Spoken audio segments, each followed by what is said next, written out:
주님 진리의 말씀으로 우리가 진정 자유와 해방을 누리게 해 주시옵소서. 감사하며 예수 그리스도 이름으로 기도합니다. 아멘. 오늘 주시는 하나님의 말씀을 찾아서 교독으로 봉독하겠습니다.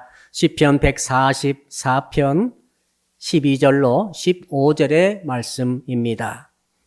구약성경 907쪽을 펴주시기 바랍니다. 시편 144편 12절로 15절을 교독으로 읽을 때에 제가 먼저 시편 144편 12절의 말씀을 읽겠습니다. 우리 아들들은 어리다가 장성한 나무들과 같으며 우리 딸들은 궁전의 양식대로 아름답게 다듬은 모퉁이 돌들과 같으며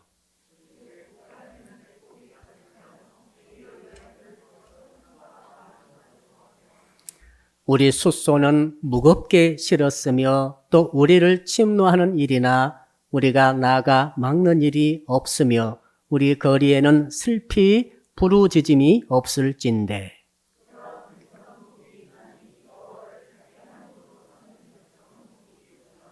아멘. 오늘 주시는 하나님의 말씀의 제목을 한번 따라 합시다. 장나 아들과 모돌 딸. 이 말씀의 제목은 12절의 말씀에서 따왔습니다. 장나 아들은 장성한 나무와 같은 아들, 그런 뜻이고, 모돌 딸은 모퉁이 돌들과 같은 딸, 12절에 나오죠. 이 말씀에서 따왔습니다. 장성한 나무, 제가 조금 전에 말씀을 봉독해 드리는데 시편 128편에 나와 있는 식탁에 둘러 앉은 자식들은 감람나무 같다. 어린 감람나무라고 되어 있죠. 감람나무는 말이죠. 어릴 때 묘목으로 심게 되면은 이게 자라면서 나중에는 이제 한 20m에서 30m까지 장성하게 된다고 합니다. 그러니 우리 자녀들이 말이죠. 어릴 때부터 이렇게 보호한 친구들은 보면은 이제 10년 지나고 20년 지나게 되면은 그 모습이 말이죠. 장성한 나무처럼 아주 의젓해지고 아주 멋져지는 것을 볼 수가 있습니다.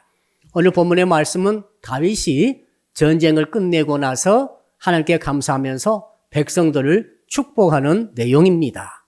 자, 그래서 저는 우리 오늘 어린 주일을 맞이하여서 우리 주일학교와 그 다음에 청소년부와 청년부에 속한 모든 우리 친구들이, 특히 형제들은 장성한 나무처럼 일어서는 역사가 있기를 축복합니다. 그리고 각 가정마다 아들들이 계시지 않습니까? 아무튼 아들, 그 다음에 손자들이 이렇게 장성한 나무처럼 의젓히 성장하기를 축복합니다. 그 다음에 모들 딸이 신기하죠. 모퉁이 돌의 딸이라 이렇게 말씀하고 있습니다. 여러분, 모퉁이 돌은 그 건물의 가장 중심에 가장 중요한 위치를 차지하고 있습니다. 특히 궁중 안에 있는 모퉁이 돌이고, 다른 성경 번역 보니까 그 모퉁이 기둥이라고 되어 있습니다. 궁중 안에서 모퉁이 기둥이 있는데 그냥 기둥 거기다가 세우는 게 아니라 식양을 다 넣어가지고 아주 아름답게 조각을 해가지고 모퉁이 돌에 그 기둥으로 번듯이 세워놨는데 바로 그와 같은 딸들이 일어나기를 원한다고 다윗이 축복하고 있습니다. 저희 아동부, 청소년부, 청년부 그리고 각 가정의 딸들이, 따님들이 이렇게 모퉁이 돌에 그 기둥처럼 아름답고 우아하게 세워지기를 축복합니다. 오늘 본문의 배경을 잠깐 살펴보게 되면 다윗이 시라고 되어 있죠. 다윗이 그 이웃나라 암몬의 그 왕이 죽어가지고 조문사절을 보냅니다. 나하스라고 하는 왕이었는데 옛날에 다윗을 나하스 왕이 도와준 적이 한 번 있었어요. 은혜를 감론하고 그분이 돌아가셔서 그 아들 한운이 이제 왕이 등극했는데 그때 조문단을 보냈는데 한운이 젊은 사람인데 이 사람이 자기 주변에 그 경험 없는 친구들의 말을 듣습니다. 뭐라고 말하는가 하면 다윗이 당신 아버지를 경외해서 온 게 아니라 사실은 우리 수도를 정탐해가지고 점령하기 위해서 온 것입니다. 이렇게 보고를 합니다. 그 가느라들은 다윗이 그 말을 들어버렸어요. 그래가지고 그 다윗이 보낸 사절단, 조문단이죠. 조문단을 수염을 절반만 딱 깎아버렸어요. 얼마나 보기가 싫겠어요. 수염은 그 사람이 그때 인격을 드러내는 표지가 아니겠습니까? 그 다음에 또 돌아갈 때는 그 옷의 뒤에 볼기짝이 드러나도록 옷을 잘라버렸어요. 그리고 너희 나라로 돌아가라 그러니까 볼기를 드러내고 수염의 절반 깎인 상태로 이제 터덜터덜 돌아가고 있는 모습. 이 보고들은 다윗이 너무 화가 나가지고 이제 여리고에 머물러서 수염이 다 자랄 때까지 거기 있다가 예루살렘 들어오라 이렇게 명령을 내리고 대노했습니다. 이 소식들은 한눈이 말이죠. 야, 저 다윗이 분명히 전쟁을 일으켜서 쳐들어올 것이라 해가지고 미리 준비를 합니다. 준비 방법이 그때나 지금이나 똑같은 것 같아요. 군대 수가 부족하니까 약 33,000명의 용병을 돈 주고 삽니다. 사가지고 그냥 아람의 큰 나라 있죠? 아람과 연합해가지고 용병과 합해가지고 드디어 다윗의 군대를 막으려고 만반의 준비를 다 태세를 갖춘 것이죠. 막상 붙어보니까 이 다윗은 역전의 용사들이 많아요. 아무튼 어찌되었든지 다윗이 두 차례 전장에서 크게 이기고 말았습니다. 그리고 나서 시편 144편을 적었는데 시편 144편은 두 덩어리로 나눠집니다. 1절로 11절까지는 이 전쟁에 내가 이기고 우리가 이겼는데 이것은 내 힘이 이긴 것이 아니라 내가 잘 싸워서 이긴 것이 아니라 하나님이 이기게 주셔서 이긴 것이다 라고 하나님의 은혜를 노래하는 내용이 11절까지입니다. 그리고 오늘 본문이죠. 12절부터 15절까지는 이제 하나님께서 이기게 해주신 가운데 정말 하나님께서 주신 축복의 마음이 있었어요. 그래서 이 축복의 마음 가지고 백성들을 축복하는 내용이에요. 자, 백성들은 네 가지를 축복하는데 그 첫 번째가 뭐냐면 각 백성들의 각 집마다 아들들을 축복합니다. 아들들이 장성한 나무처럼 저렇게 의젓이 세워지기를 축복합니다. 이 축복하는 거예요. 딸들이 궁중에 아름답고 우아하게 세워진 모퉁이돌의 기둥처럼 그렇게 딸들이 모든 백성들의 가정마다 세워지기를 축복하노라라고 이렇게 시를 써서 노래하고 있는 것이죠. 한번 생각해 보세요. 할 말도 많을 텐데 전쟁에 이겼기 때문에 누가 공신이고 말이죠. 누가 잘 싸웠고 할 일도 많을 텐데 왜 백성들을 이렇게 축복할까? 그중에 특별히 백성들의 아들들과 딸들을 축복할 것인가라고 생각을 해봅니다. 왜 그랬을 것 같아요?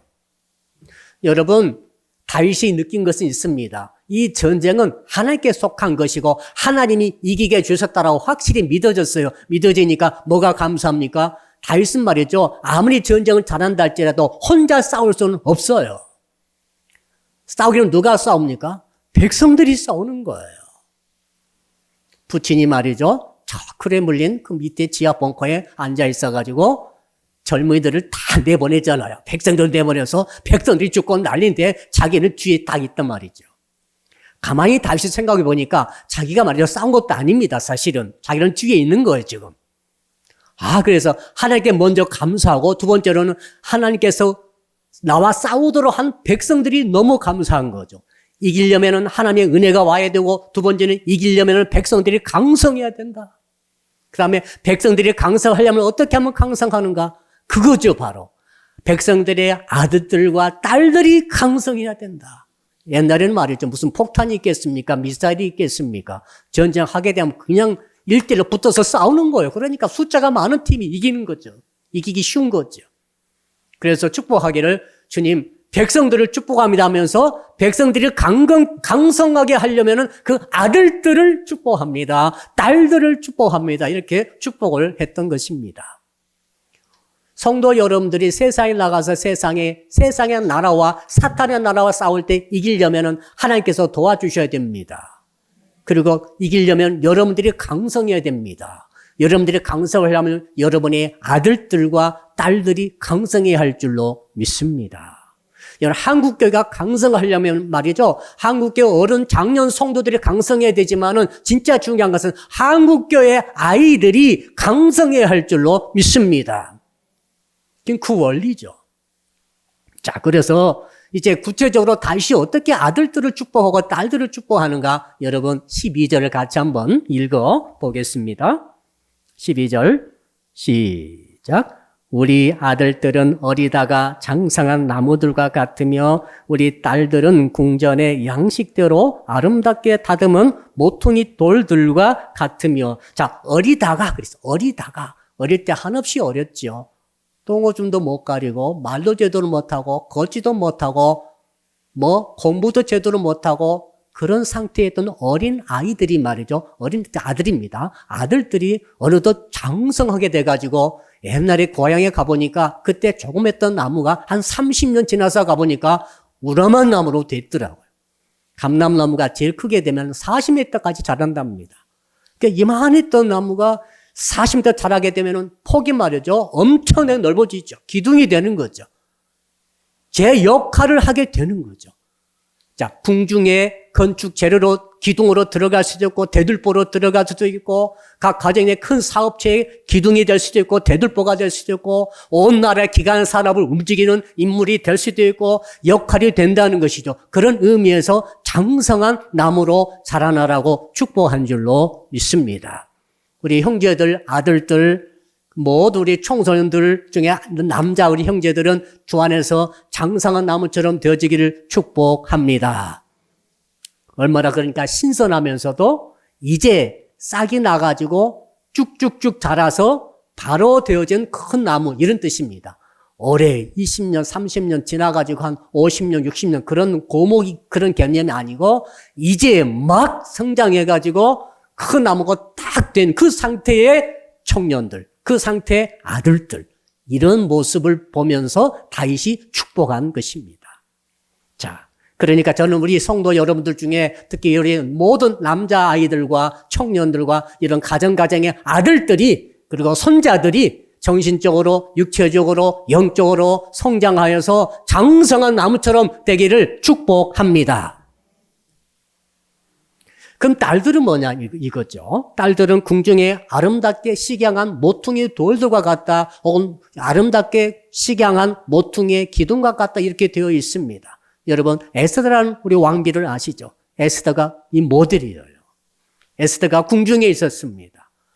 모퉁이 돌이라는 것은 하나님 보실 때 가장 요긴한 돌이죠. 가장 중요한 위치에 있습니다. 한간 여자이고 왕비에 불과하지만은 그런 하나님 보실 때는 가장 너는 모퉁이 돌의 그 기둥과 같다라고 말씀하시는 것이죠. 그 에스더가 말이죠. 그곳에서 아름답게 식양되어지듯이 아름답게 다듬어져 가지고 말이죠. 그 모습 가지고 그 신실한 신앙 가지고 내가 죽으면 죽으리라 이런 마음 가지고 자기를 죽이려던 유대 민족을 말살시키려던 하마를 목에 다는 쾌거를 이룬 줄로 믿습니다. 여자가 한 게 아니라 바로 모퉁이 돌의 역할을 했던 에스더 왕비가 한 줄로 압니다. 그와 같은 딸들이 있다는 거죠. 그와 같은 딸들로 성장하고 자라나라고 다윗이 지금 축복을 선포하고 있는 것 아니겠습니까? 반면에 여러분 아주 좀 집안에서 좋지 못한 여자가 있었죠. 누굽니까? 포디발의 아내 말입니다. 포디발의 아내가 그 궁궐 같은 집안에서 참 겉으로 볼 때는 멀쩡하게 있었습니다만 그러나 요셉에게 멍뚱한 짓을 걸고 나중에는 정말 크게 좋지 못한 짓을 행했던 자가 있죠. 썩은 기둥처럼 말이죠. 그러나 하나님께서 세우신 귀한 따님들은 말이죠. 주 안에서 아주 아름답고 우아하며 가장 중요한 위치를 차지하고 역할을 감당해내는 모퉁이의 돌의 기둥이 될 줄로 믿습니다. 그런 기둥이 되라는 것이죠. 자, 그렇다면은 이러한 아들과 장성한 나무 같은 아들과 모퉁이 돌들과 같은 돌의 기둥과 같은 딸들로 성장하게 되면 어떤 일이 있는가? 이 13절, 14절, 15절 쭉 계속해서 그 내용을 말하고 있어요. 여러분 우리 13절을 같이 한번 읽어 보겠습니다. 13절입니다. 시작. 우리의 곳간에는 백곡이 가득하며 우리의 양은 들에서 천천과 만만으로 번성하며 백곡 100가지 곡식이 곳간에 가보니까 가득 쌓여 있더라. 언제가 마트에 가가지고 야 앞으로 무슨 일이 있을지 모르니 좀 마음껏 사보자 해가지고 카드 2개에다가 고봉으로 모든 생필품을 가득 싸가지고 집으로 끌고 왔더니 집에 말이죠 둘 곳이 없어요. 냉장고로 가득 채우고 창고에 곳간에 다 채우고 나서 보니까 야 이제는 한 2달은 마트 안 가도 충분히 먹고 살겠다. 그때 느껴지는 기분. 이게 뭡니까? 지금 그거예요. 옛날에는 먹는 거 없어서 많은 고통을 당했어요. 지금 그렇지 않죠? 옛날에는 말이죠. 먹지 못해 죽는 자가 있을 정도니까 이 먹는 게 쌓여져 있는 거, 백곡이 쌓여져 있으니까 얼마나 마음이 풍성한가. 각 가정마다 국가적으로, 교회적으로 말이죠. 아들들이 세워지고 딸들이 세워지니까 그 뒤에 따라오는 축복이 뭡니까? 백곡이 풍성하더라. 이것이죠. 그리고 그때 당시 사업은 목축업이죠. 목축업 사업이다 보니까 양들이 말이죠. 둘에서 천천이고 만만이더라. 수천 마리, 수만 마리 양으로 번성해가지고 하는 일마다 투자하는 것마다 잘 되고 잘 되는 역사가 있더라. 그 출발점이 뭐라고요? 아들들이 장성한 나무로 세워지고 딸들이 모퉁이 돌의 기둥으로 세워지게 되면 이런 일이 있더라는 거죠. 아멘 좀 하세요. 네. 아멘을 하고 봐야 되는 거예요. 하나님의 말씀 아닙니까? 이게 유명한 박사님 말이 아니라 하나님의 말씀이니까 아멘 하게 되면은 이루어지는 역사가 있는 거예요. 아멘. 자, 그 다음 또 봅시다. 또 어떤 일이 있습니까? 14절을 한번 같이 읽어볼까요? 시작. 우리 숫소는 무겁게 실었으며 또 우리를 침노하는 일이나 우리가 나아가 막는 일이 없으며 우리 거리에는 슬피 부르짖음이 없을진데 숫소는 말이죠. 무겁게 실었어요. 숫소는 일꾼이죠. 여러분 아브라함이 갈대아 우르를 떠날 때는 일꾼이 별로 없었습니다. 그저 아브라함과 아내와 조카 롯과 그 다음에 일꾼 거의 몇 명 단촐하게 출발을 했었어요. 그런데 가나안 땅에 와가지고 하나님께서 약속하신 대로 그에게 복을 주시니까 어떤 일이 있었습니까? 한번 그런 사건이 있었죠. 롯이 잡혀감으로 이제 롯이 그 위기에 당하고 그다 잡혀감으로 이제 아브라함이 군대가 출동했는데 군대가 아니라 자기 집에 종들만 모아갔는데 317명이라고 나와 있어요. 317명은 단촐한 게 아니죠. 단촐한 숫자가 아닙니다. 숫소가 그만큼 늘어난 거죠. 짐을 그 집안의 모든 일을 해줄 일꾼들이 모여들어서 그 집안이 일어나게 되는 것을 보여주고 있는 것 아니겠습니까? 사랑하는 성도 여러분, 저는 우리 사랑빛교회가 숫소 같은 이들이 많이 일어나기를 주 이름으로 축복합니다. 그렇다고 여러분이 소라하는 건 아닙니다. 숫소와 같이 짐을 크게 지고도 힘을 쓸 수 있는 일꾼들이 일어나야 됩니다. 저는 여러분의 집안에 그런 돕는 일꾼들이 많이 일어나기를 축복합니다. 일꾼은 많아야 돼요. 일꾼은. 이 복이 있다는 거죠. 그 출발이 뭡니까? 아들들이 장성한 나무로 세워지고 딸들이 모퉁이 돌의 기둥으로 세워지니까 이런 번성하다가 보니까 일꾼들이 있더라 이 말이죠. 그 다음에 이제 평화가 왔습니다. 누구든지 나와서 나를 건드린 자가 없더라 이거죠. 외적인 나를 침해하지 못하더라. 그 정도로 아들들과 딸들이 강력하게 자리 잡고 있고 그 사업이 융성하게 됨으로써 외적이 건들지 못하더라. 저는 우리 대한민국이 정말 주 안에서 이런 나라가 되기를 간절히 축복합니다. 저는 여러분의 가정이 이런 가문이 되기를 주 이름으로 축복합니다. 우리가 미국 믿으면 되겠습니까? 예. 믿지 않을 이유는 없습니다만은 미국 믿고 있다가는 큰일 날 수 있어요. 그럼 외교를 잘해가지고 미국과 러시아와 중국과 일본을 왔다 갔다 하면서 우리가 평화를 유지하면 됩니까? 여러분, 아닙니다. 힘이 있어야 되는 거예요. 힘이 있어야 이기는 거죠. 이미 힘이 있어야 건들지 못하는 거죠. 전쟁을 미리 막으려면 강력한 힘밖에 없다고 저는 생각합니다. 그 위에다가 이제 외교도 하고 동맹도 맺고 하는 것이지 막상 자기들이 어려움 당하면은 오지 못할 수도 있는 거예요. 지금 보니까 다윗이 축복한 내용이 그겁니다. 야, 너희 아들들은 장성한 나무처럼 되고 너희 딸들은 모퉁이들의 기둥처럼 되어라. 그래 놓고 보니까 양이 천천히요 만만히 막 늘어나면서 나중에는 숫소가 엄청나게 늘어나가지고 일꾼이 늘어나고 나중에 보니까 평화가 있더라. 내 외부적으로 공격해오는 그런 적들이 아예 건들지를 않을 정도로 강력해지고 내부적으로 어떤 이런 말 저런 말 불평 원망하는 그런 광장에 모인 자들도 없더라. 하나님께서 평화를 주신 줄로 믿습니다. 항상 여러분은 출발을 생각하셔야 돼요. 그 가정에 아무것도 아닌 것 같았던 어린 연약한 감람나무 같았던 자식들이 이게 장성한 나무로 자라다 보니까 이런 일이 있구나. 교회가 말이죠. 저희 사랑의 비교도 아주 연약했습니다만은 하나님께서 이 사랑의 비교를 통해서 점점 강성해지는 역사를 이루게 되는 줄로 믿습니다. 이제 20살 먹었잖아요. 올해 창립 20주년입니다. 인간의 딸들은 이제 커가지고 20살 먹은 거예요. 자, 그렇다면은 이제 정말 중요한 질문이 있습니다. 그렇다면 너는 어떻게 키울래? 이거예요. 옆 사람 인사합시다. 당신은 아들과 딸을 어떻게 키우렵니까? 목사님, 저는 결혼도 안 했는데 무슨 아들과 딸을 지금 따지고 계십니까? 여러분, 아무튼 다 미리 가정하는 거예요. 미리 가정하고, 아들과 딸로서 아직 결혼 안 하신 분들은 내가 아들이고 내가 딸이면 나는 어떻게 이런 아들과 이런 딸이 될 것인가 이렇게 생각하시고, 자, 부모님들, 할아버지, 할머니 세대 여러분들은 어떻게 내 자녀, 손자들을 이렇게, 손녀들을 이렇게 키울 것인가, 어떻게 이렇게 키울 수 있을까라고 한번 고민하면서 같이 한번 생각을 해보자 이것입니다, 지금. 자, 다윗이 전쟁 승리했어요. 백성을 4가지로 축복했어요.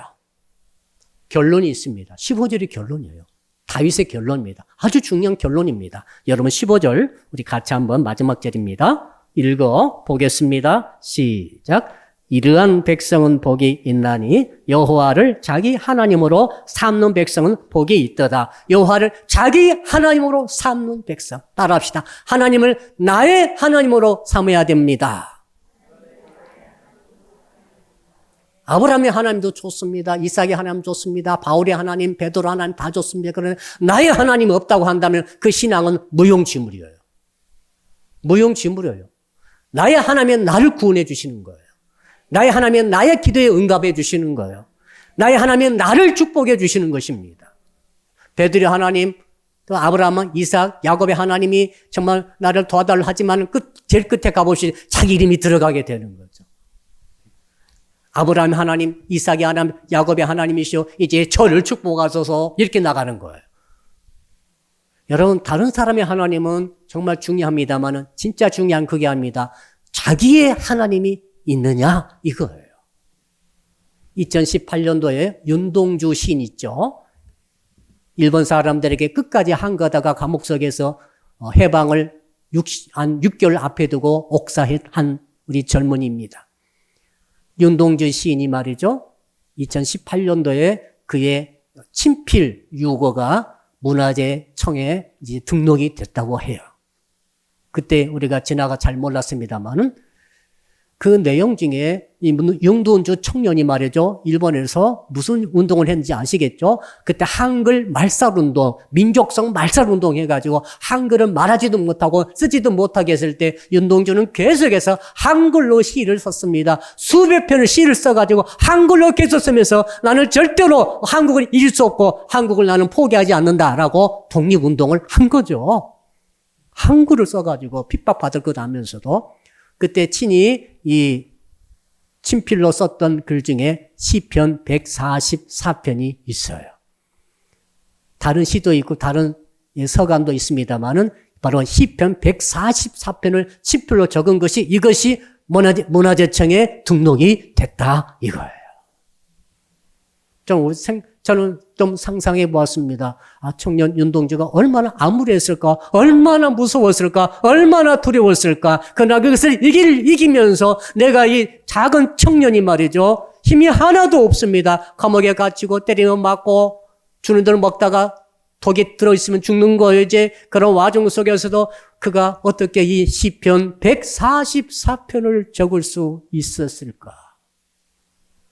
자, 시편 144편의 배경은 전쟁입니다. 세상은 전쟁인 거예요. 이 전쟁 와중에서 정말로 대한민국의 그때 당시에는 이제 대한제국이었죠. 조선의 아들과 조선의 딸들이 정말로 장성한 나음처럼 성장하기를 원해서 계속 그 혼을 불어넣는 시를 쓴 줄로 압니다.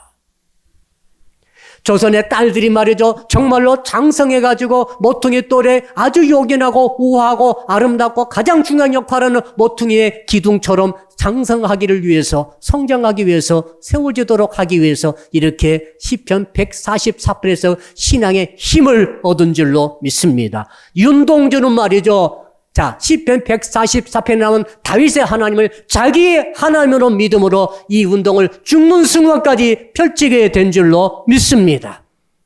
저와 여러분은 어떻게 되겠어요? 야, 다윗 하나님 기가 막히구나 이렇게 감탄하고 있을 때가 아니라는 거예요, 지금. 우리도 너무 많은 과제와 너무 많은 도전 앞에 전쟁과 같은 시기를 지금 살고 있습니다. 코로나 3년 동안 우리는 얼마나 이 어려운 시기를 보냈습니까? 또 전쟁 와중에 경제가 지금 전 세계적으로 붕괴되는 와중에 우리는 얼마나 많은 도전 앞에 서 있습니까? 북은 날마다 말하기를 핵을 쏜다 하고 있는데 핵 한 방이면 한 번 너가 쥐어져 버리는데 어떻게 하시렵니까? 그 가운데 우리 아들들과 우리 딸들의 모습 보니 정말 한편으로 너무 답답하지 않겠습니까? 방법은 한 가지밖에 없어요. 다윗이 믿었던 자기의 하나님을 우리 똑같이 여호와 하나님을 자기의 나의 하나님으로 믿는 신앙을 회복해야 할 줄로 믿습니다. 자, 그렇다면은 구체로 어떻게 되는가? 아주 중요한 원리가 있습니다. 자, 부모 세대들에게 먼저 말씀드립니다. 부모들은 말이죠. 먼저 내가 자기 하나님으로 고백해야 돼요. 여호와 하나님을 자기의 하나님으로 믿는 믿음을 가지고 살아갈 때, 언행 심사를 가지고 살아갈 때 그 모습 보고 그 아들들과 그 딸들이 그 모습 그대로 배워서 그 아들들과 자녀들도 또 우리 교회 주일학교 아이들도 교회 학교 아이들도 똑같이 바로 나의 하나님, 자기의 하나님으로 하나님을 믿는 믿음으로 다윗처럼 승리하는 역사가 있을 줄로 믿습니다. 그거요. 이거 아주 단순합니다만 너무 중요한 원리가 되겠습니다. 제가 그래서 보니까 아들들에 대한 것과 딸들에 대한 축복을 두 가지로 나눠서 다윗이 설명하고 있습니다. 그래서 아들들에 대한 축복의 내용, 아들들을 어떻게 가르쳐야 되는가, 아들들을 어떻게 세워야 되는가, 장성한 나무처럼 세우기 위해서는 어떻게 해야 되는가를 세 가지로 뽑을 수 있겠고, 딸들을 어떻게 모퉁이 돌의 기둥처럼 아름답게 강력하게 세울 수 있을 것인가, 역시 세 가지가 있더라고요. 먼저 아들들을 가진 우리 부모님들은 잘 들으십시오. 첫째는 뭐냐면 한번 따라합시다. 공격법을 가르쳐야 합니다. 우리 1절 한번 같이 읽어볼까요? 1절입니다. 1절 시작. 나의 반석이신 여호와를 찬송하리로다. 그가 내 손을 가르쳐 싸우게 하시며 손가락을 가르쳐 전쟁하게 하시는도다. 다윗의 고백 아닙니까? 다윗은 말이죠. 어린 10대 시절에 골리앗이라고 하는 희대의 영웅과 한번 대적한 적이 있었습니다. 그때 다윗이 어떻게 이겼는가 다 아시죠? 물맷돌을 손가락으로 감아가지고 물맷돌을 휘휘 돌려가지고 물맷돌을 던져가지고 골리앗의 이마를 뚫고 들어가게 함으로 골리앗을 이긴 줄로 믿습니다. 그의 목을 잘랐지 않습니까? 여러분, 이 고백은 자기의 경험이에요, 지금. 나중에 알고 보니까 주님, 제 손이 능력이 있는 게 아니라 하나님이 제 손에 전쟁의 기술, 전투의 기술, 승리의 기술을 내 손에 주신 줄로 믿습니다. 이 고백 아니겠습니까? 아들들은 공격성이 있어야 돼요. 예. 그의 손이 무기입니다. 손가락이 전부 다 무기가 되어야 됩니다. 팔이 무기가 되는 거죠. 아들들은 다리가 무기가 되는 거죠. 어느 전쟁 때 가든지 이길 수 있어야 돼요. 적을 제압할 수 있어야 됩니다. 먼저 공격해야 돼요. 예. 이것을 주께서 다윗을 통해서 어느 부모들에게 듣게 하십니다. 네가 너의 아들과 너의 특히 아들들을, 그 다음에 교회적으로 교회가 이 어린 우리 주일학교 아이들을, 그 청소년부 아이들을, 이제 특히 아들들을 세우려고 하면, 장성한 나무로 세우려고 하면 공격성을 갖게 키워라는 거죠. 공격성의 믿음을 갖게 하라. 하나님이 전쟁의 기술을 주셔서 이기게 하신다. 만약에 다윗이 그때 먼저 공격하지 않고 자, 물맷돌을 가지고 휘휘 돌리면서 한번 때려봐 했다고 한다면은 골리앗의 칼에 목이 달아났을 거예요. 네. 잘 생각해 보세요. 그 어린 다윗이 어떻게 이겼어요? 공격성을 가지고 주께서 손에 주신 이 공격의 기술을 가지고 먼저 써버린 거예요. 골리앗이 약해서 죽은 게 아니잖아요. 먼저 공격받았기 때문에 죽은 거예요. 다윗이 어떻게 살았습니까? 먼저 공격했기 때문에 산 거예요. 지금 시대는 말이죠. 전쟁입니다. 누가 먼저 어떤 종류의 사업을 시작하느냐, 어떤 종류의 가게를 먼저 내느냐, 선점, 누가 선점하냐, 너무너무 중요합니다. 한국이 그렇게 가야 되고, 한국 교회 아이들이 그렇게 가야 되고, 각각 집안에 특히 아들들이 이런 식으로 하나님께서 내가 먼저 가면은 갈 수 있도록 해주시고 승리하게 해주신다는 믿음을 가지고 가야 할 줄로 믿습니다. 자, 그러면서 두 번째가 또 있습니다. 두 번째는 2절입니다. 여러분, 2절 어떻게 아들들을 키울 것인가? 형제들이 어떻게 살 것인가? 2절 같이 읽읍시다. 시작. 여호와는 나의 사랑이시요 나의 요새이시요 나의 산성이시요 나를 건지시는 이시요 나의 방패이시니 내가 그에게 피하였고 그가 네 백성을 네게 복종하게 하셨나이다. 그냥 7가지로 신앙을 고백을 쫙 하고 있습니다. 사랑이고 요새고 방패고 말이죠. 산성이고 나를 구해 주시는 자이시고 나로 하여금 백성들이 나에게 순종하게 복종해 하는 자이시다. 이 모든 것들을 했는데 다윗이 전부 경험한 거예요.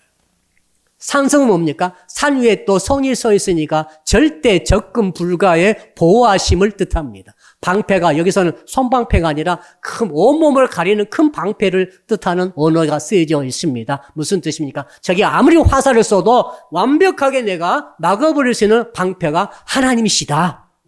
그 뜻입니다. 세상은 공격만 잘해가지고는 승리할 수 없어요. 예. 지금 러시아 가만히 보니까 저것들이 먼저 공격했잖아요. 먼저 공격했죠? 먼저 미사일 쏘고, 먼저 수백 발 미사일 쏘고, 포 쏘고, 비행기 가서 공습하고, 먼저 공격했는데 지금 어떻습니까? 지금 고전하고 있어요.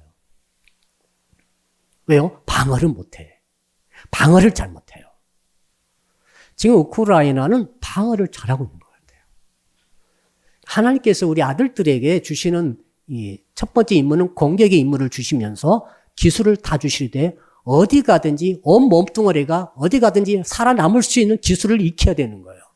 예. 아무튼 그 눈이든 귀든 상관없어. 아무튼 목소리든 손이든 발이든 손가락이든 아무튼 그걸로 통해서 적을 제압할 수 있도록 공격성을 가질 뿐만 아니라 하나님께서 승리하도록 해 주십니다. 두 번째는 완벽한 요새처럼 산성처럼 방패처럼 어떤 방향에서 어떤 방식으로 어떤 적이 공격해 오더라도 그것을 막아낼 수 있는 이 힘을 길러야 할 줄로 믿습니다. 그렇게 길러라는 거예요.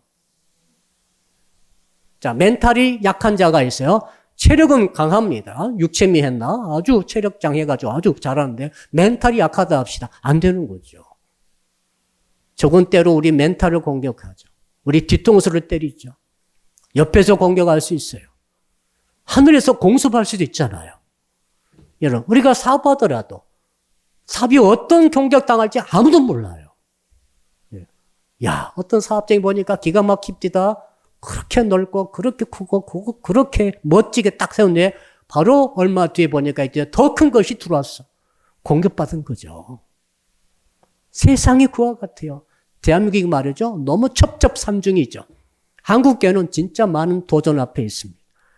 그러나 남의 말 할 것도 없이 우리 가정에 아들들이 너무 많은 도전 앞에 힘들어하고 있습니다. 여러분, 방어를 잘할 수 있어야 될 줄로 믿습니다. 오늘 주께서 말씀하시지 않습니까? 하나님께서 너를 완벽하게 지켜주신다는 것이죠. 이 믿음을 가져야 됩니다. 이 믿음을 가지시기를 주 이름으로 축복합니다. 셋째가 있습니다. 셋째는 11절을 같이 읽어보겠습니다. 지금 형제들에 대한 아들들에 대한 방식입니다. 셋째, 11절. 시작. 이방인의 손에서 나를 구하여 건지소서. 그들의 입은 거짓을 말하며 그 오른손은 거짓의 오른손이니이다. 자, 그러니까 이 암몬 사람들 말이죠. 그 러시아 하는 방식과 똑같은 것 같아요. 거짓, 이 잘못된 유언비어를 팍 퍼뜨리는 거죠. 우리 철수한다더라, 간다더라, 이게 온다더라. 전부 거짓이었다는 거예요. 다윗이 그거 경험했던 것 같아요. 다윗이 어떻게 다 들려오는 소식을 그들이 전해진 이상한 소식을 다 듣고 따라 하다 보니까 전부 다 낭패를 당했다. 여러분, 여기 보니까 선서한다는 내용이 나오는데 맹세, 오른손 들고 맹세하죠. 법정에 가셔가지고 혹시 맹세할 때 이렇게 오른손 들고 선서합니다. 내가 혹시 위증하게 되면 내가 법적 처벌을 받겠습니다. 라고 선서하죠. 그래놓고 거짓말하는 거예요. 그 말입니다. 지 의미는. 암몬 사람들 저것들 보니까 처음부터 끝까지 거짓말이더라. 여러분, 세상은 거짓말이에요. 세상은 너무너무 거짓말이 많아요. 자, 그러니까 우리 아들들이 말이죠. 순진하면 안 되는 거예요. 우리 크리스찬들이 순진해가지고 하나님 믿으니까 정직으로 가리라. 여러분, 하나님 앞에 정직하면 되는 거예요. 세상에서 정직하면 안 되는 거예요. 한번 따라합시다. 뱀처럼 지혜로웁시다. 얼마나 세상은 거짓으로 처음부터 끝까지 다 거짓이야. 전부 거짓말, 구라예요, 전부. 그거 넘어가면 다 뺏기는 거예요. 다 목숨 뺏기는 거죠. 다 삶 망하는 거예요. 우리 그냥 교회에서 자라는 우리 아들, 딸들이 너무 세상에서 정직하게 행하다가 여지없이 당하고 마치 바보처럼 취급당하고 이런 꼴들을 많이 보게 되니까 말씀이 탁 떠올라왔어요. 아, 그렇구나. 다윗이 축복하기는 그게 아니라는 거죠. 이것들은 전부 다 거짓이니까 이 거짓을 분별하라는 거죠. 분별하지 않고는 투자하지 말라는 거예요. 가지 말라는 거예요. 오라 해서 가지 마세요, 제발. 세상에 오라 잡아먹으려 오라 할지를 어떻게 알겠습니까?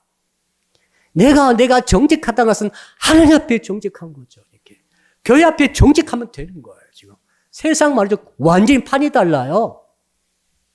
그래서 정말로 거짓된 자들을, 거짓말을 분별하고 들려온 정보를 완전히 분별하는 능력을 어릴 때부터 갖춰야 될 줄로 믿습니다. 이 믿음을 부모가 갖고 이 부모가 가진 믿음이 아들들이 가질 수 있도록 가르쳐라, 이 말입니다. 딸들을 살펴보겠습니다. 딸들은 말이죠. 1절이 있는데요. 아까 읽었죠. 한번 따라합시다. 반석 같은 믿음을 가져야 합니다. 그래서 반석은 큰 바위 덩어리가 아닙니다. 여기 전체가 바위요. 반석이란 말 100m짜리, 200m짜리 반석이 있는 거예요. 우리 딸들이 말이죠. 겉으로 볼 때는 너무 가볍게 보이고 왔다 갔다 보이고 깔깔거리고 웃으니까 저것들이 아무것도 아니지 가볍다 생각하지만 성경에 나와 있는 제가 판단하고 제가 받은 영감은 뭐냐면 딸들은 반석 같은 믿음을 가지고 있다는 거예요. 딸들은 전쟁이 일어나면 전쟁터에 안 갔어요. 옛날에는. 지금은 여군들 가더라고요. 아들들이 전쟁터 갑니다. 가가지고 그때 공격하고 가가지고 막 오면은 방어하고 거짓말 오면 거짓 작전을 분별해내고 일이 피튀기면서 이 일을 하는 것이 아들들이 하는 일이에요. 아들들은 그거 해야 됩니다. 딸들은 말이죠. 가서 그렇게 하는 게 아닙니다. 반석 같은 믿음을 가지고 후방에서 집에서 예루살렘에서 있으면서 모든 후원을 다 하는 거죠. 정신적이고 영적인 후원을 하는 거죠. 실질적인 것을 후원을 하는 거죠. 무기를 보내줘야 될 것 아닙니까, 지금. 그러므로 사랑하는 성도 여러분, 우리 딸들이 반석 같은 믿음을 가지도록 만들어 주시기를 간절히 축복합니다. 흔들리면 안 되는 거예요. 여자의 마음은 갈대란 말이 있습니다만은 성경 안에서 딸들은 반석 같은 믿음을 가진 자들인 줄로 믿습니다. 정말 중요하죠. 두 번째로 뭡니까? 우리 3절만 같이 읽어볼까요? 3절 시작. 여호와여, 사람이 무엇이기에 주께서 그를 알아주시며 인생이 무엇이기에 그를 생각하신나이까. 이건 다윗이 말이죠. 전쟁통에 완전히 위기에 몰릴 때도 있고 죽을 고생할 때도 있고 빠져나오기도 하고 이기기도 하면서 뭘 깨달았는가 하면은 하나님께서 전능하신 하나님 나같이 연약한 자를 생각하시더라. 여러분처럼 연약한 자를 생각하시더라. 이런 사랑의 측면이요. 애정의 측면이에요. 우리 예수님의 제자 중에서 12제자가 십자가 지고 가시는 예수님 앞에서 남자 제자들은 100% 도망갔습니다. 사도 요한이 안 도망갔다 하기도 합니다만 11명이나 12명이나 비슷하잖아요. 남자들은 믿음도 없고 애정도 없는 거죠. 다 도망쳤어요. 근데 여자 제자들은 도망쳤다는 말이 한 규절도 없어요. 한번 성경 있으면 좀 저한테 찾아와 보세요. 마리아는 혼자 도망갔더라. 이런 규절 없잖아요. 왜 그럴까? 왜 그 자매 제자들은 한 명도 도망치지 않았을까? 그들도 믿음은 없기는 마찬가지였어요. 예수께서 십자가에 달려 돌아가시고 살발에 부활할 것이라고 말씀을 아무리 했어도 남자 제도도 목통이고 여자 제도도 목통이었어. 믿음이 생기지 않아. 그러니까 진리를 믿지 않기 때문에. 그런데 도망가지는 않았어요. 끝까지 따라갔어요. 십자가에서 울면서 끝까지 남아 있었어요. 왜요? 사랑이 있었기 때문에 그렇죠. 사랑이 있었어요. 여러분, 우리 딸들은 말이죠. 특별히 하나님께 주신 성품이 있으면 그건 사랑의 성품이에요. 예. 그러니까 믿음이 부족하도 해도 사랑으로 끝까지 십자가를 지고 간 자가 전부 딸들이었다 하는 것 아니겠습니까? 자, 그러니까 사랑 믿교회도 우리 모매님들은 어떤 믿음을 가져야 됩니까? 사랑의 믿음을 가져야 되는 거죠. 네, 그리고 이 딸들에게 이 믿음을 전수시켜줘야 돼요. 자, 사랑 성도 여러분, 세 번째가 있습니다. 이제 세 번째는 우리 9절입니다. 여러분 9절 같이 한번 읽어 보겠습니다. 시작. 하나님이여 내가 주께 새 노래로 노래하며 10줄 비파로 주를 찬양하리이다. 전쟁하다 보면은 공을 세운 사람도 있고 많이 또 줄에서 헌신한 사람도 있고 헌금 사람도 많고 공을 세운 분이 많이 계세요. 그럼 이제 점점 야, 저 사람이 잘했어. 저 장군이 잘했어. 다윗 정말 당신은 기가 막힌 명장입니다. 정말 작전을 기가 막히게 세웠습니다. 자꾸 다윗이 올라가는 거죠. 그때 다윗이 분위기를 바꿔버립니다. 찬양팀 나오라는 거예요. 그 찬양을 하라는 거죠. 그리고 뭡니까? 10줄 비파를 대령하라. 그때 당시 10줄 비파가 아주 신제품입니다. 그러니까 그때 당시 최고로 발전한 악기가 10줄 비파야. 당시 최고의 최신의 악기를 가지고 하나님을 찬양하러 하면서 누구요? 전쟁 이기게 하신 분은 하나님이십니다. 적의 미사일을 피하게 하신 분도 하나님이십니다. 거지에서 속지 않게 하신 분도 하나님이십니다. 하나님을 계속 노래하는 거예요. 하나님이 우리에게 복을 주십니다. 승리하게 하십니다. 자, 이렇게 방향을 바꾸는 거죠. 이런 딸들이 가진 성품이죠. 딸들은 저는 그런 생각합니다. 반드시 하나님을 찬양하게 만들라. 목소리로 찬양하고 악기로 찬양하고 그다음 손짓 발짓으로 찬양하고 무용이죠. 춤이죠. 그다음에 무슨 모든 종류의 예술 장르를 가지고 소설로도 시로도 주님을 찬양할 수 있고 그다음 요즘 SNS로도 디지털로도 하나님을 찬양하게 할 수 있지 않습니까? 영국으로. 자, 이렇게 주님을 찬양하는 것을 가르쳐야 한다. 너무너무 중요한 사실입니다. 이제 결론적 적용을 해보겠습니다. 성경에 제가 찾아보니까 자녀라는 말이 한 248번 나오고 아들이란 말은 2114번 나옵니다. 딸들이란 말은 좀 적어요. 딸들은 한 366번. 그래서 아이, 딸, 아들, 자녀 한 3,000번 나와요. 무지 많이 나와요. 그만큼 이 성경적으로도 하나님께서도 아들과 딸과 어린아이들과 이런 연약한 자라나는 그런 세대에 대해서는 너무너무 많은 관심을 가지고 말씀하고 있어요. 특히 각 가정의 아들과 딸을 너무너무 중요시하는 것이 사실입니다. 여러분, 이 가족이라고 하는 것은 말이죠. 어제 제가 문자 드렸죠. 다 보셨을 분들은 계실 것 같습니다만은, 가족들은 우리에게 행복을 갖다 주고, 기쁨을 갖다 주고, 희열을 주고, 보람을 느끼게 해주고, 정말 세상에 주지 못하는 차원의 그러한 은혜를 받게 하는 것이 가족 아닙니까? 반대가 있어요, 또. 가족이 잘못되면 세상에 가족보다 더 부담스러운 게 없고, 가족이 나를 아프게 하고, 나를 가슴을 찢어서 피나게 만들며 피 흘리게 만들고 상처받게 만들고 눈물 쏟아지게 만드는 것이 가족이에요. 아들과 딸이 그렇지 않습니까? 아들과 딸이 잘 될 때 말이죠. 지금 아들, 딸 때문에 너무너무 기쁘고 행복하고 보람 있고 정말 세상 놔줘도 바꿀 수 없는 희열을 맛볼 수 있습니다만 반대로 아들과 딸이 정말 잘못될 때는 얼마나 많이 아픈지 모르겠습니다. 아들, 딸들 때문에 피눈물을 흘린 자들이 너무너무 많더라. 그래서 오늘 가르침이 그만큼 더 중요한 것입니다. 그래서 결국 이제 결론은 그거죠. 다시 15절로 가는 거죠. 하나님을 자기 하나님으로 삼는 자. 이 사람이 결국 이 모든 복을 받고 아들들을 장성한 나무로 세우고 딸들을 견고한 그런 모퉁이 돌의 기둥으로 세울 수 있다고 한다면은 어떻게 우리가 정말로 실질적으로 구체적으로 하나님을 내 하나님으로 믿을 수 있는 믿음을 가질 것인가? 여러 군데 찾아보았더니 저는 아레 토레 박사님 돌아가셨습니다만 그 박사님께서 축복받는 4가지 방법을 말씀하셨는데 그거에서 좀 힌트를 찾을 수가 있습니다. 첫째는 뭐냐면은 첫째는 내가 하나님의 소유가 되어야 합니다. 한번 따라합시다. 내가 하나님의 소유입니다. 하나님의 것이란 말이죠. 이것이 하나님을 내 하나님으로 삼는 방법이에요. 대개는 하나님을 내 하나님으로 생각하면은 이거 바꿔가지고 내가 하나님의 소유가 되는 것이고, 두 번째로는 내가 하나님을 위해서 살아야 됩니다. 하나님, 제발 나를 도와주세요. 나를 위해서 살아주세요. 이게 아니라 거꾸로입니다. 내가 하나님을 위해서 살겠다고 하는 삶의 목표를 그렇게 바꾸는 거죠. 그럴 때 비로소 자기 하나님이라는 고백이 나올 수 있더라 하는 것입니다. 세 번째로는 내 뜻이 아닌 하나님의 뜻대로 살겠다고 하는 것이 바로 세 번째로 내가 자기 하나님으로 부를 수 있는 신앙의 고백인 줄로 믿습니다. 내 뜻이 아니라 주의 뜻이 중요하다는 거죠. 마지막에 뭐냐면 이건 이 말씀을 통해서 우리가 위로를 받았으면 합니다.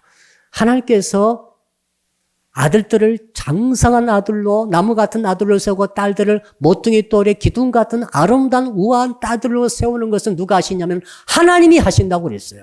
한번 따라합시다. 하나님이 하십니다. 이것이 우리가 끝까지 가져야 될 믿음이에요. 아브라함 보십시오. 아브라함이 출발했을 때는 하나님께서 말씀하셨죠. 아브라함아, 네가 우상 만들고 있는 그런 사람이 아니야. 너는 이제 내 자녀다. 내가 내게 복을 줄 것이고 참 너의 아들들이 하늘의 별처럼 땅에 모래 티끌처럼 많게 해주겠다. 너희 자손들을 축복해 주세요. 그때 아브라함이 자기 하나님으로 여호와 하나님을 만나게 되죠. 그리고 25년 지나가지고 하늘의 별처럼 땅에 모래처럼 많은 자식을 주었는데 딱 한 명 줬어요. 이삭 딱 한 명 준 거죠. 그리고 아브라함은 끝난 거예요. 그때 아브라함이 죽는 순간까지 도대체 하나님이 말씀을 맞게 하신 거야, 틀리게 하신가, 막 갈등이 혹시 있을 수도 있지만은 성경 보니까 아브라함이 믿었다고 돼 있잖아요. 한 명 주셨는데 하늘의 별점 주신다는 말씀과 어긋나잖아요, 지금. 하나님이 하시는 거죠. 그 다음에 이삭이 태어났습니다. 이삭이 자라서 드디어 장가가가지고 자식을 낳는데 이제 쌍둥이 낳았습니다. 에서와 야곱을 낳지 않습니까? 그 가운데 그나마 또 하나 에서는 다른 곳으로 가버렸어요. 신앙을 버리고 가버리고 바로 야곱 한 사람 또 딱 남았어요. 2대째도 한 사람이네. 그 다음 3대째 이제 야곱이 어떻게 됐습니까? 12아들을 낳게 되는 거죠.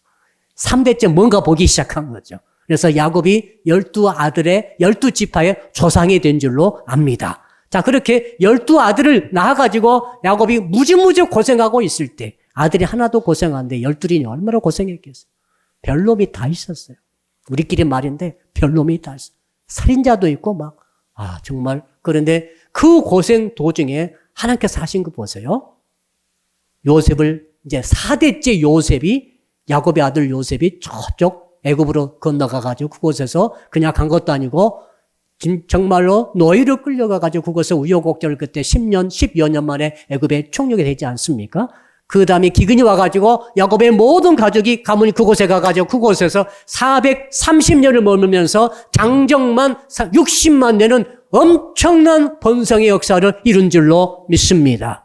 자, 그러니까 4대 플러스 400년 만에 하나님의 언약의 말씀이 성취가 된 거죠. 이 일은 누가 했습니까? 하나님이 하신 것이다. 적용해 봅시다. 오늘도 하나님께서는 하나님을 자기 하나님으로 믿고 있는 어머니와 아버지의 그 믿음을 절대로 외면치 않으신 줄로 믿습니다. 하나님을 자기 하나님으로 믿고 있는 우리 교회학교, 주일학교, 청소년부, 청년부, 우리 선생님들, 사역자들 주께서 절대 그들의 믿음을, 그들의 눈물을 외면치 않으신 줄로 믿습니다. 하나님이 일을 하시는 것이죠. 아들들은 장성한 나무처럼 정말로 큰 기둥으로 쓰여질수록 역할을 할 수 있도록 키우시고 계신 분이 우리 하나님이신 줄로 믿습니다. 딸들은 모퉁이 돌에 궁중에 아름답고 우아하게 정말 반석같이 위치를 차지해서 한나를 떠받칠 수 있는 기둥 같은 딸들로 우리 하나님이 지금도 세우고 계신 줄로 믿습니다. 이 믿음을 가지고 승리하시기를 주 이름으로 축복합니다. 우리 주여 부르고 말씀 붙들고 한 1분만 통성으로 기도합니다.